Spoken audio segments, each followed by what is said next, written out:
Well, welcome everyone to another episode of our Industry Uncovered Ag Tech podcast series at Charles Aris. I'm Eric Spell. I lead our agriculture practice within our firm. And part of our purpose for this podcast series is to shed light on emerging technologies in the ag space. And we're fortunate today to have Whitney Rottman with Wildflower Ventures. Whitney, welcome. We look forward to your time with us today and our discussion. So, if you would, Whitney, tell us a little bit about yourself. Yes, thank you so much for having me. I appreciate it. I'm a physiologist by training, and I focus on bringing robust and efficacious products to the biological market. So I take complex biological systems and I distill it down to its simplest parts so that companies can bring really great products into the ag market. And I mainly focus on the cattle market and then row and specialty crops. And I know that seems kind of funny to be in both animals and plants, but really at the base level, those systems are fundamentally similar. And because I'm a physiologist, I can really break down those parts. And because we're using biological products, we can usually leverage them across several industries to really get the most out of the specific active that we're working on. Biologicals has been a hot topic within the ag arena in recent years. Well, what are some of the most pressing challenges facing our industry as it relates to biological products? Yes, this is a great question. And I'm going to start with kind of defining what biologicals is. And I think that will shed a little bit of light on why it's a little difficult to get these products to market. Biologicals to me is anything that's bio-based or biology-based created, right? So it could be a plant essential oils, it could be a microbial solution. It could be a live organism like a ladybug that gets put into a greenhouse to control an aphid infestation.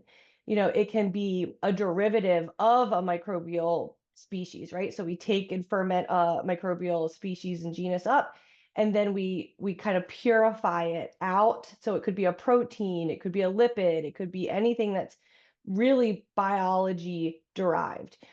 I like to use the example of ammonia, right? We have the Haber-Bosch chemical reaction that is a chemistry-based process. It uses high energy and high heat to create ammonia, which we put into a lot of our fertilizers. Well, a microbe can create the same output. It can create ammonia using nitrogen fixation.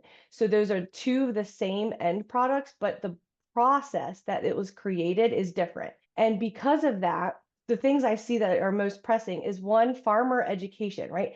How do we educate the farmer, producer, rancher, anyone in agriculture, the difference between a bio-based product and a chemistry-based product? There was a McKinsey study released last year that showed 30% of US farmers never have even heard of a bio solution, right?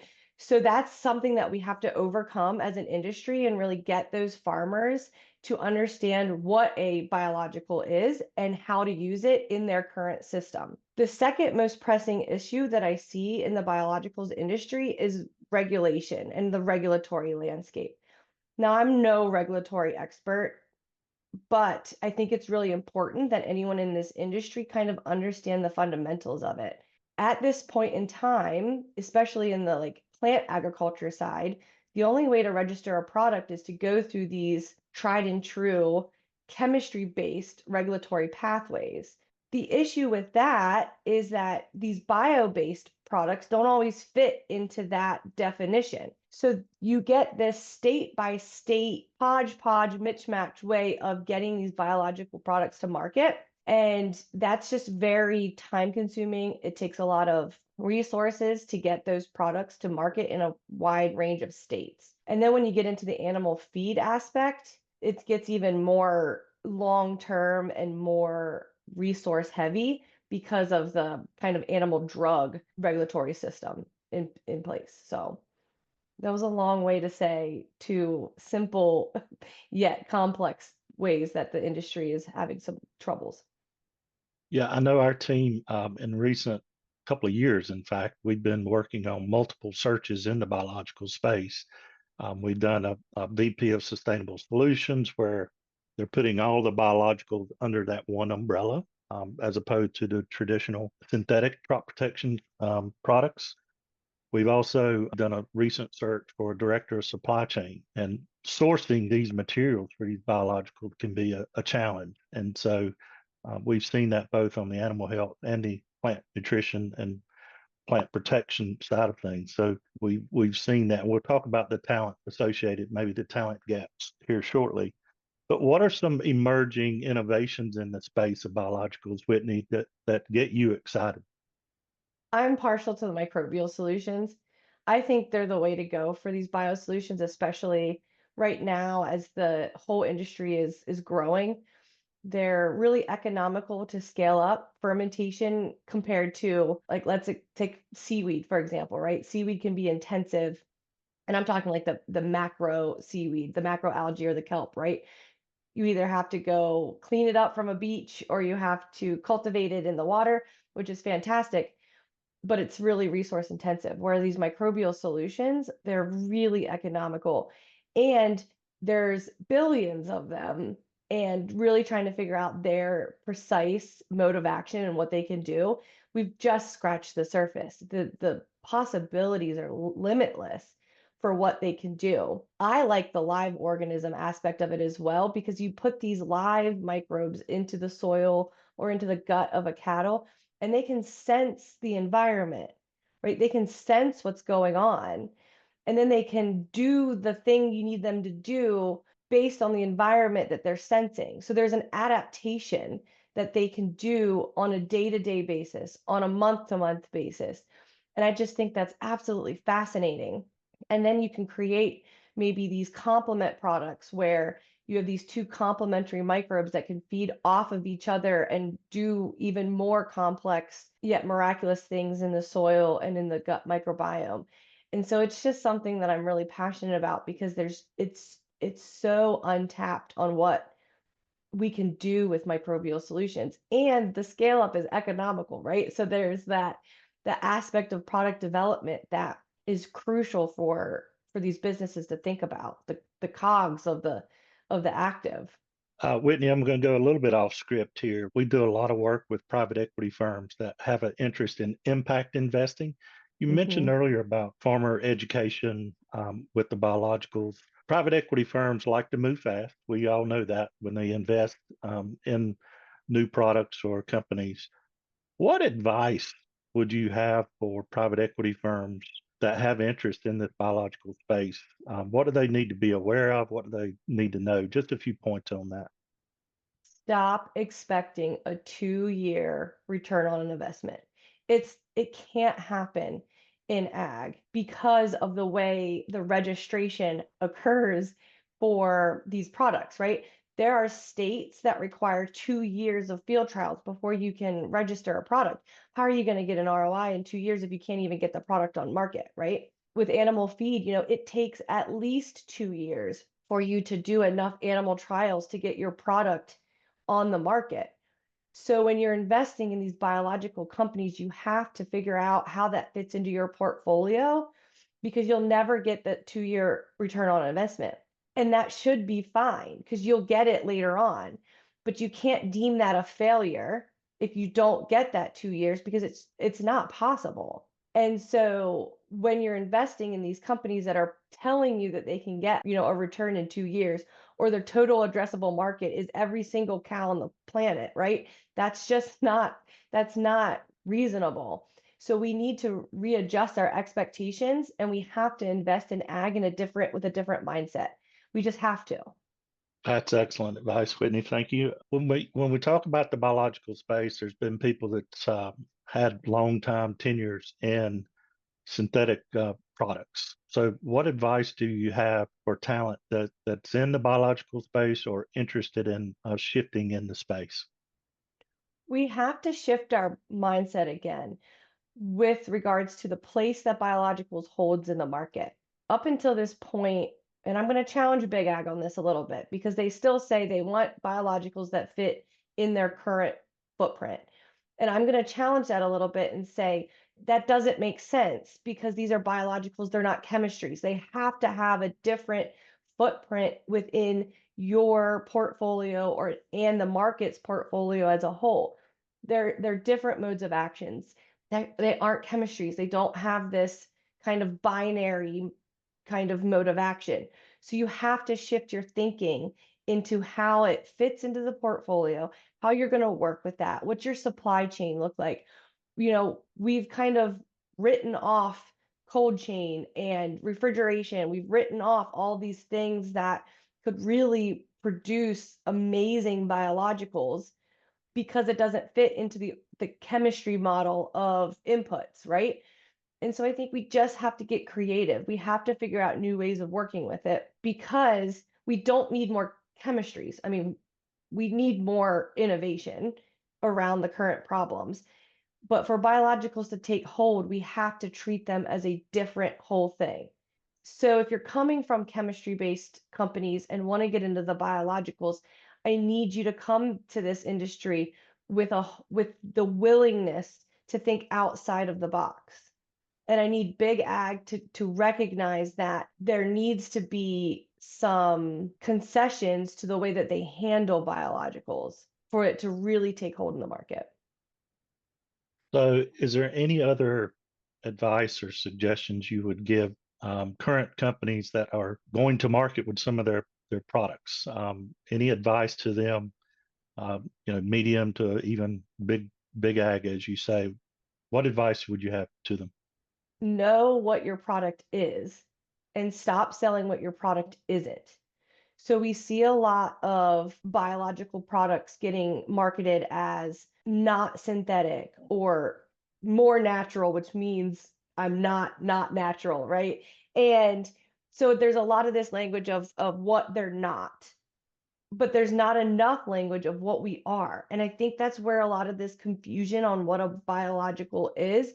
Like, I need to know what your product does. And when you list out what your product does, and it's exactly like someone else's product, then go do something different, right? You don't have a differentiated product. You just have another not product, if that Awesome. makes sense. Right. I And love so, that. yeah, so it's like, I just see it a lot, right? We're not a bug in a jug. We're not a this, we're not a that. We perform better than insert a competition, right? We perform better than blah, blah, blah, blah. Okay. Great. But what are you? You're still not telling me what you are.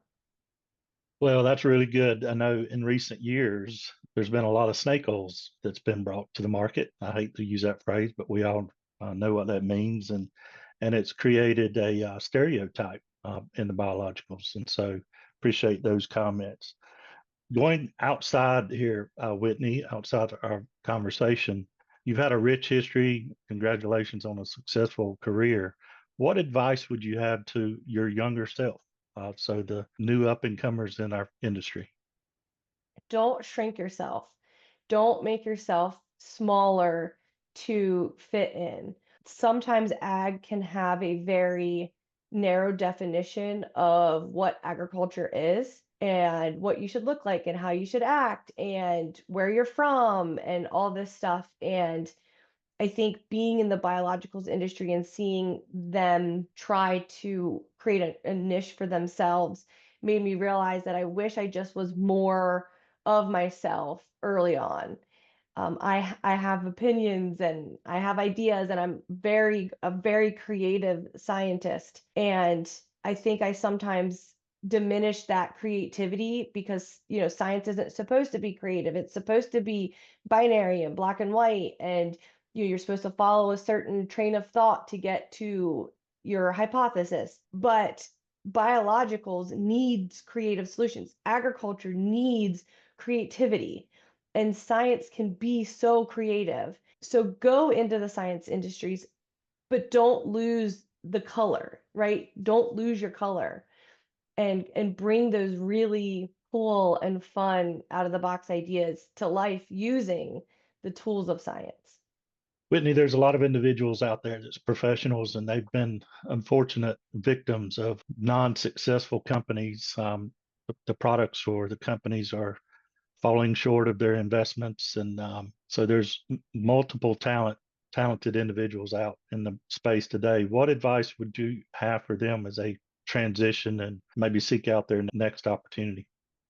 Find what you're passionate about or find something that's exciting, and then dig into the layers of it. So I'm a physiologist, I'm a scientist.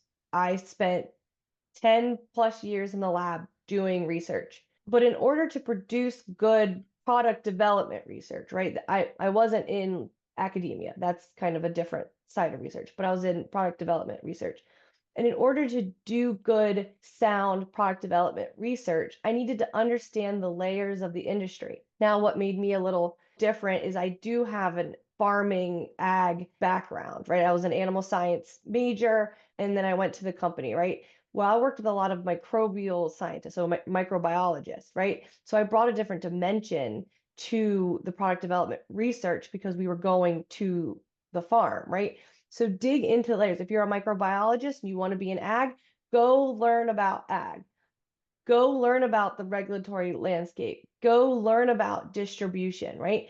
You need the different parts of the industry to create these products that make sense at the farm level. And I think that's a little bit of the issues we were seeing in some of these biological companies trying to go into, well, not just biological companies going into farming, right? Like a lot of, you have the tech industry, you have all those that like, I want to make a farming product, and then they create one and it's not useful at the farm level. So go understand the layers of your industry so that you can produce the best product possible in the shortest amount of time. That's how you ensure your success. That's how you ensure your company's success. And that's how you give these farmers some product that solves a pain point for them, right? We're in the business of making farmers' lives easier. We are in the business of bringing more profits to the farm gate. Don't give them something that takes more time and more energy and more investment to implement into their farming systems. It's not going to work. It's never going to work. Awesome. Whitney, if people wanted to learn a little bit more about yourself and what services you offer, where would you direct them? My LinkedIn page is a great way to start. I spend a lot of time on there. You can message me there. I do have a website that you can visit, whitneyrottman.com. It's a hybrid of what I can offer, but also a little bit more into my expertise and what I've been able to do from a scientific level as well. I have a rich history in the science world, and I'm bridging the gap between business and science. I talk both of those language. I call myself a translator. I translate the two worlds to help them communicate more effectively. So I would go to those two places, and feel free to just reach out and contact me, and I'd love to chat. All right. Well, Whitney, thank you so much for joining us today. You've made some really good comments. So, on behalf of Charles Aris team, we thank you for joining us today and look forward to talking to you again in the future. Again, it's been a pleasure having you all join and listen in on our podcast today. You can learn more about our Industry Uncovered podcast at charlesaris.com and go to the ag section on our website. Thank you again, Whitney.